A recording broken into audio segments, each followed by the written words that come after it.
Well, hello again, and welcome to the Shock and All Knife Factory. Last episode, we ended on a bit of a sour note. I had a marking knife that just didn't quite make the cut. So, we're going to take another crack at this. So, it's been a few days, and I gave the whole process some thought. The O1 steel is just way too thick. And quite frankly, the spring steel is just not going to cut it. Funny, coming out of a knife. So, I ordered in some new steel of a thinner variety. This is some 1/8 inch 1095 tool steel. So, half as thick as that O1 and probably a lot easier to work with. Well, we'll find out.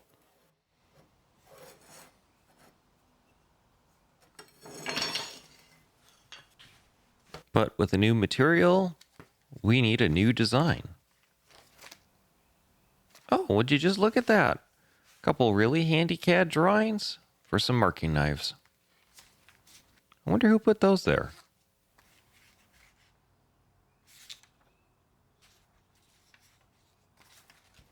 But before we begin, a word from our safety goat.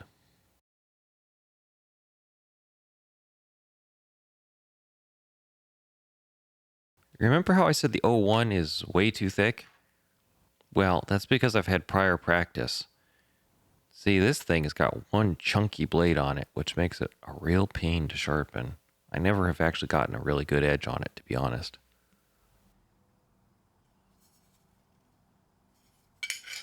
I mean, if that doesn't make it obvious, I don't know what will.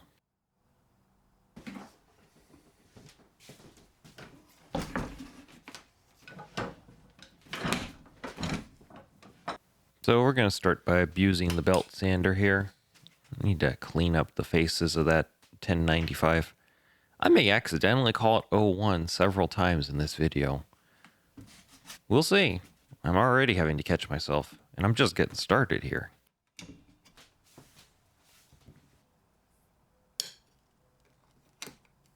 Use this handy little switchable magnet to give myself a handhold free of burning fingers.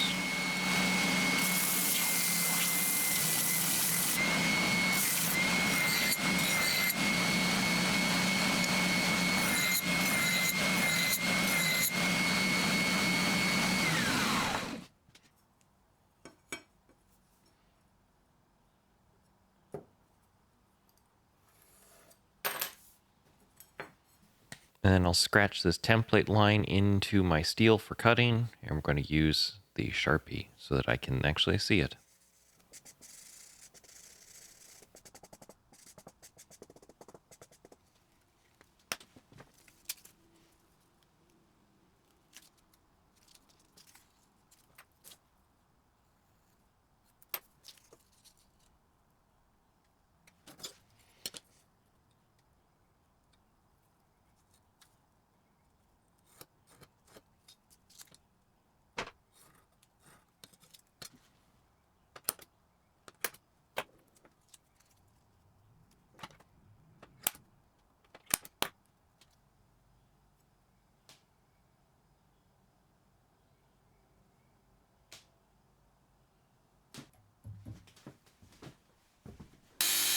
Yep, the ankle grinder made a reappearance.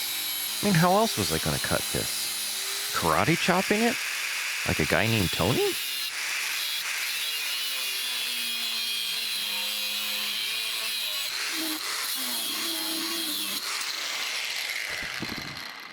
Notice I haven't cut the blades off the main stock yet. I'm going to grind some preliminary bevels first, while I have something to hold on to.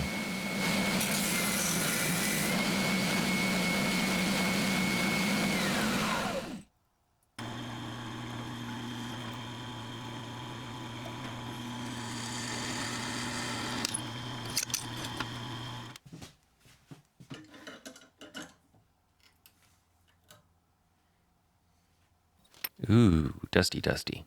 Let's fix that.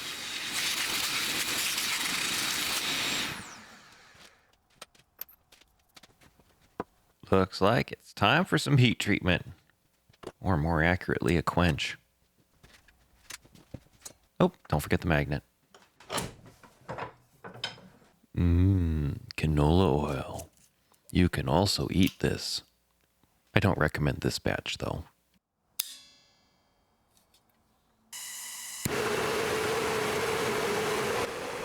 Time to bring in the alarm clock here.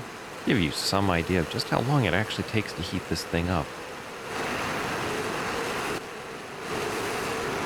So we're shooting for both a cherry red glow here, which is a little hard to describe, but more accurately, I have this magnet in hand, and you want to get to the point where the magnet no longer sticks to the metal. Once that happens, dunk it, and dunk it fast.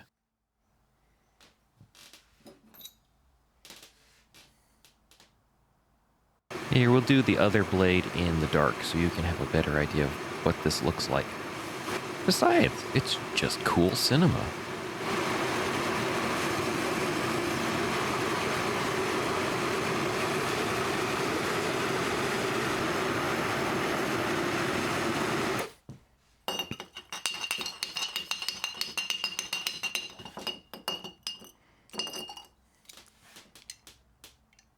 Don't forget to cool your tool. Now, how am I going to get these out of here? Ooh, magnet on a stick. Yeah, we're talking.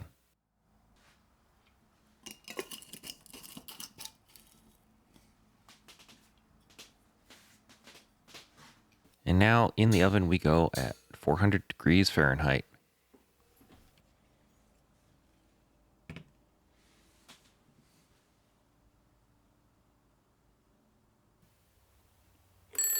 Oop, dinner's ready.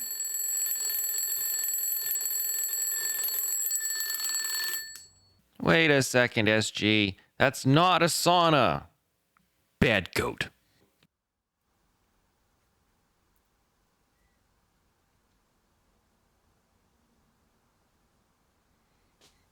Looks like I got a lot more grinding to do, or sanding in this case. So we're going to put another belt to abuse on here. Something a little finer. Oh, come on.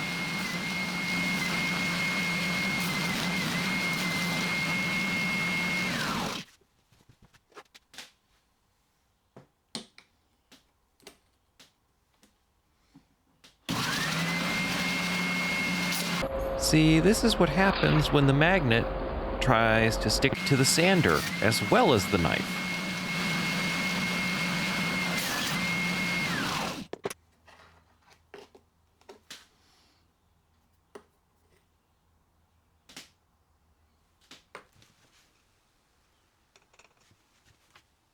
For those of you using sharpening stones, this is the best thing I think I've ever made. A little bench hook with some rubber on it. Now to get sharpening. Start here with a DMT coarse stone.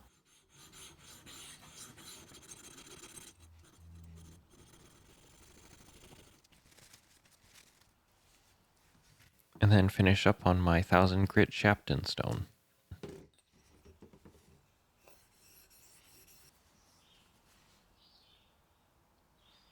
Now we really need to get a handle on things.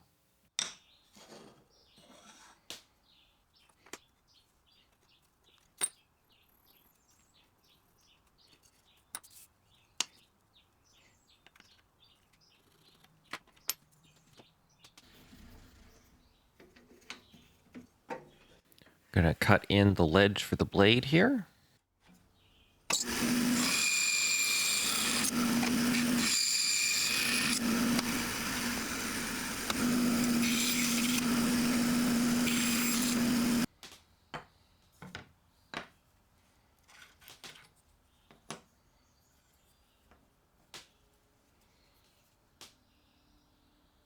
And then to attach the blades, some 5-minute epoxy.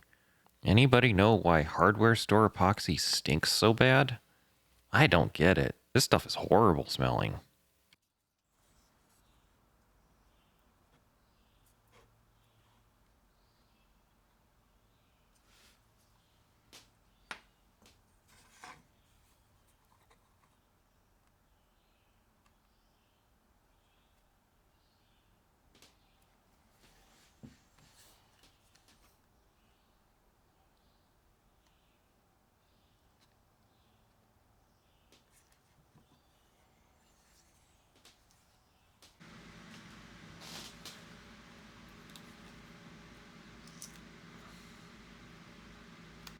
Remember to always cut through properly, otherwise,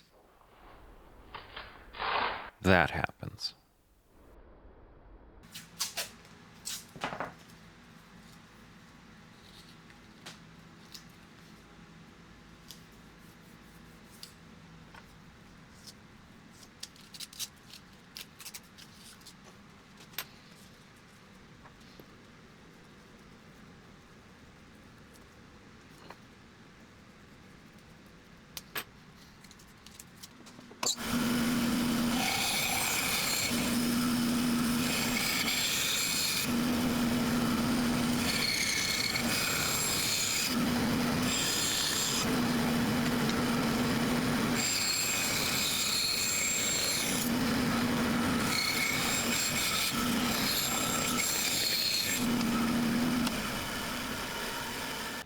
And those holes weren't just for show. So I need to drill them out to install some, I think they're called rivets.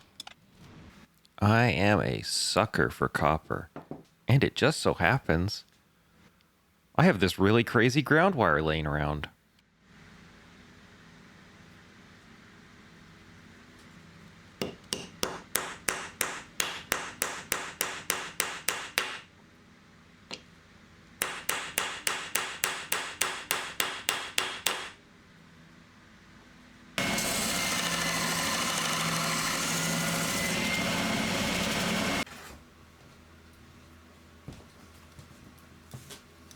Could I do this on the sander?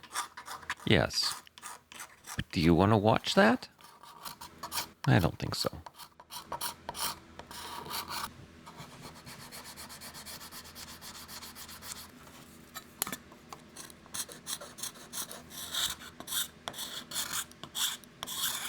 Just look at that shine.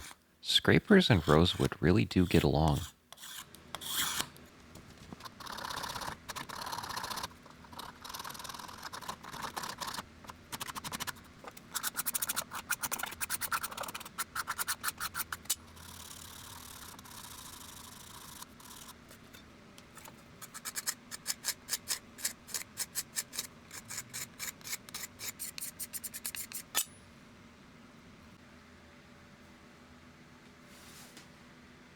I kind of like how this feels, but it also feels a little chunky.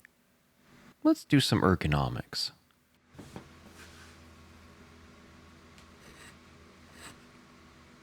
So I'm carving out a little spot for the thumb hold.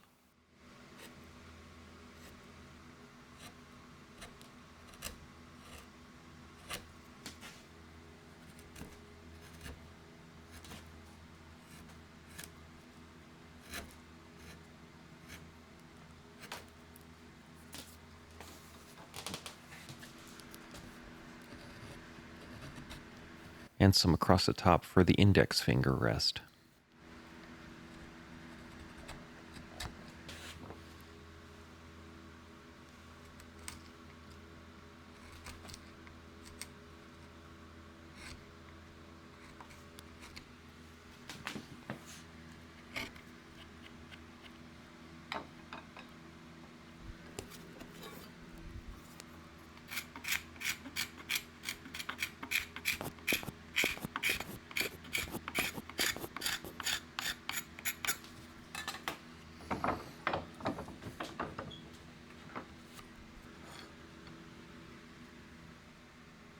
That actually feels really good in the hand.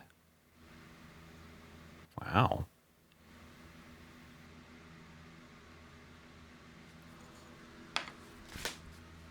And now to polish up the face, I had to sand down a bit because of the copper.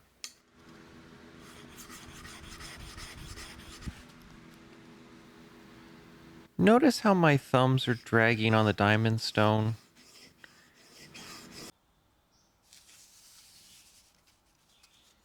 Yeah, this is pretty much the rough equivalent. If you want to see more of me dragging my thumbs on sandpaper, hit that subscribe button now.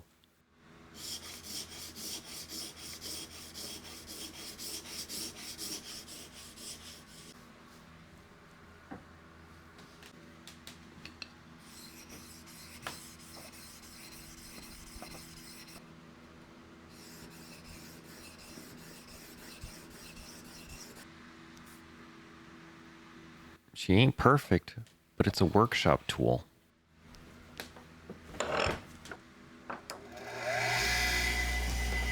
And now a final honing on the edge using this green paste from Lee Valley.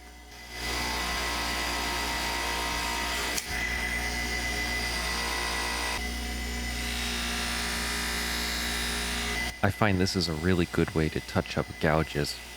Because of the round shape, they can be really hard to sharpen with other means. You know, I really do like how this looks and how it feels, but we can take this to another level.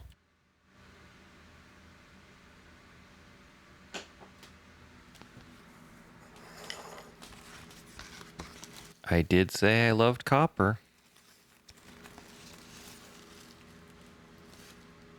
I really should invest in the proper C's, though. C's? Size? Either way.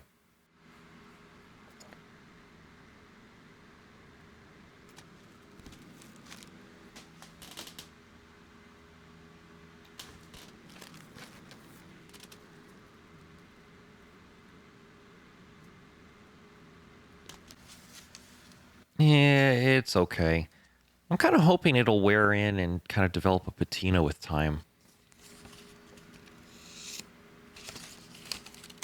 That's pretty darn sharp. Yes, thank you, caption. You're right. It is scary sharp. I did, however, notice a bit of a problem. They do have an angular drag to them. The knife is actually pushing the square over as I cut. Anybody got any ideas what might be causing this? Is it the blade angle? Is it just me being dumb somehow? All in all, I think I got myself a pretty nice pair of marking knives out of the deal. I mean, I really did need another one, you know, because I just have this really short list of knives.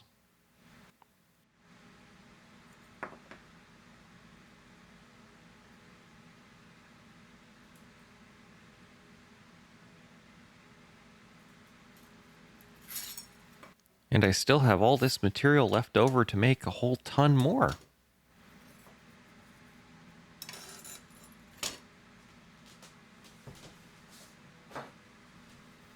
Wait a second. Why is that one cut off short? Wait a second. When did he make those? Ah, well, you can never have too many marking knives, am I right? In any case, anyways, thanks for watching, and I hope to see you on the next project.